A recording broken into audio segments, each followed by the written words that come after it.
নমস্কার সকলকে। ভালোবাসার রান্নার পক্ষ থেকে আবার একটা নতুন ভিডিও নিয়ে এসেছি।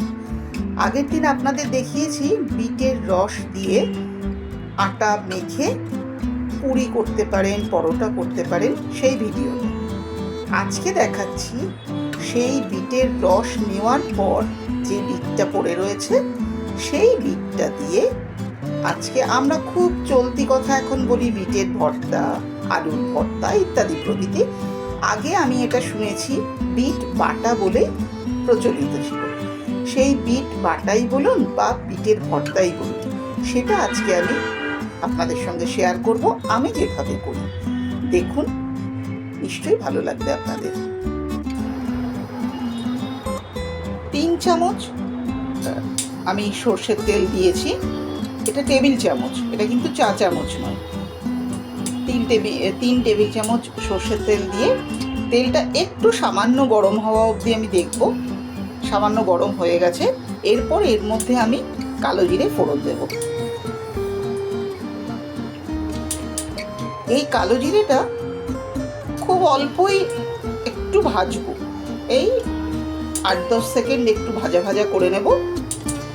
করে নিয়ে এর মধ্যে আমি বাকি যে উপকরণগুলো আপনাদের দেখিয়েছি, এটার মধ্যে আছে রসুন আর কাঁচা লঙ্কা কুচিয়ে রেখেছি। আমি রসুন আর কাঁচা লঙ্কা দুটোই কুচিয়ে রেখেছি। এর মধ্যে না বিশেষ কিছুই লাগে না। এই বিটের বাটাটা, এই রসুন কাঁচা লঙ্কা কুচি, নুন, সর্ষের তেল, কালো জিরে ফোড়ন, আপনার ইচ্ছা হলে একটু হলুদ দিতে পারেন, না হলে না দেবেন, ব্যাস। আর কিচ্ছু লাগে না। শুধু এইটুকু দিয়েই দেখবেন অত্যন্ত উপাদেয় এই খাবারটা হয়। গরম ভাতে মেখে খাবেন, সত্যি খুব ভালো লাগে এবং পুষ্টিকর তো বটেই। দেখুন, কালো জিরোগুলো থেকে না ছোট ছোট বুদবুদ ওঠার মতো উঠছে।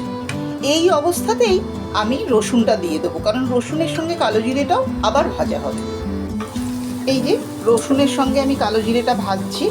তবে একটা জিনিস একটু খেয়াল করবেন, খুব বেশি হিট রাখবেন না এই সময়, যাতে রসুনটা পুড়ে না যায়, অথচ রসুনটা খুব ভালো করে ভাজা হয়, রসুনের পুরো গন্ধটা এই তেলের মধ্যে মিশে যায়। এই রসুনটা একটু ভেজে নিয়ে তারপরে আমি এর মধ্যে কাঁচা লঙ্কাটা দেবো এবং বিটের বাটাটা দিয়ে দেবো। রসুনটা ভাজা হয়ে গেছে, কাঁচা লঙ্কাও দিয়ে দিয়েছি।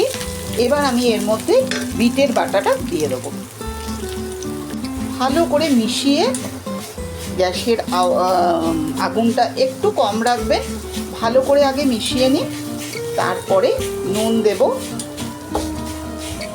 ইচ্ছা যদি হয় হলুদ দেবেন, অনেকে দেন না, তো আমরা দিতেই পারি। মোটামুটি মিশিয়ে নিয়েছি রসুন, কাঁচা লঙ্কা, কালো জিরে যে ফোড়নের সঙ্গে বিটের বাটাটা। এবার আমি একে একে এর মধ্যে কত মশলা, এই নুন হলুদ যেগুলো সেটা দিয়ে নেব। একটা হচ্ছে এই নুন, দরকার লাগলে আরও একবার দেবো একটু, এখনকার মতো এটা দিয়ে রাখলাম। এরপরে দেবো একটু হলুদ,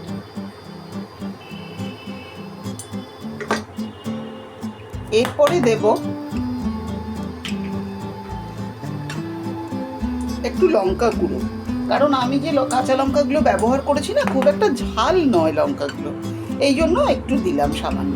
আর একটু হলুদকে অ্যাবজর্ব করানোর জন্য আমাদের শরীরে একটু গোলমরিচের গুঁড়ো।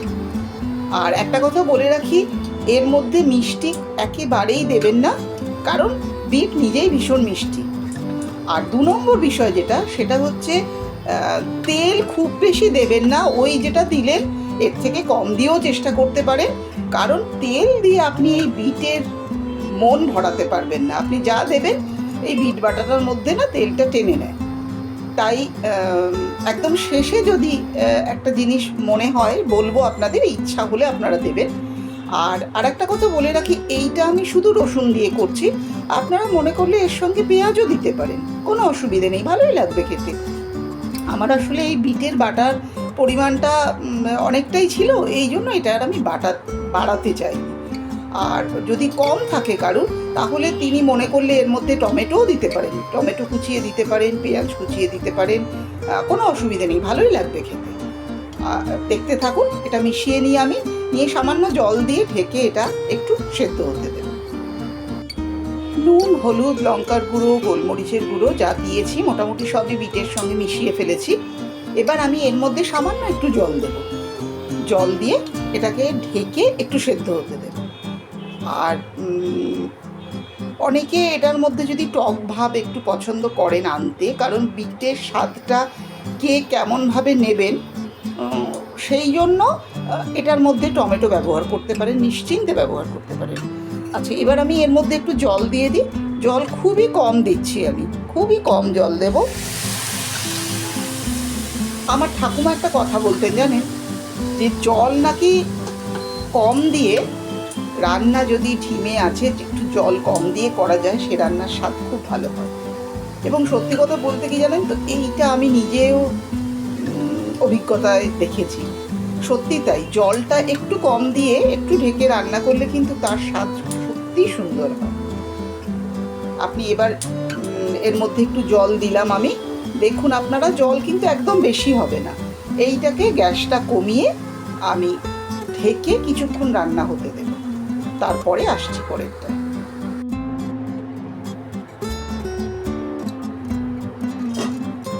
জল দিয়ে ঢেকে রেখেছিলাম সামান্য, মধ্যে আমি দুবার নেড়ে দিয়েছি। একটু নুন কম ছিল তাই সামান্য একটু নুন অ্যাড করেছি, সেটা দেখাইনি। মোটামুটি আমাদের এটা হয়ে গেছে। এরপরে আমি এটার মধ্যে একটু ধনেপাতা দেব। এই দেখুন, এটা মোটামুটি আমার রেডি। বিটের কালারটাও আরও একটু কালচে হয়ে গেছে। এবারে এর মধ্যে আমি ধনেপাতাটা ছড়িয়ে দেবো। এই ধনেপাতাটা দিয়ে একটু নাড়াচাড়া করে নেব, করে নিয়ে গ্যাস বন্ধ করে দেবো। এখানে আপনাদের বলে রাখি, এইটার মধ্যে মনে করলে একটু কাঁচা সর্ষের তেল দিয়ে খেতে পারেন মেখে, কিন্তু আমি কাঁচা সর্ষের তেলটা দেব না। আমি এটার মধ্যে যেহেতু কোনো টক দিইনি, তাই একটু আম তেল, যেটা আমাদের নোনতা যেটা হয় টক আম তেল, সেই আম তেলের 1 চামচ আম তেল দিয়ে তারপর খাবো। এই যে আম তেল থেকে, আম তেল আছে এখান থেকেই 1 চামচ, শুধুই 1 চামচ আম তেল এর মধ্যে দিয়ে দেবো। এটা দিয়ে আমি গ্যাসটা বন্ধ করে দেবো, দিয়ে এটা ঢেকে কিছুক্ষণ রেখে দেবো।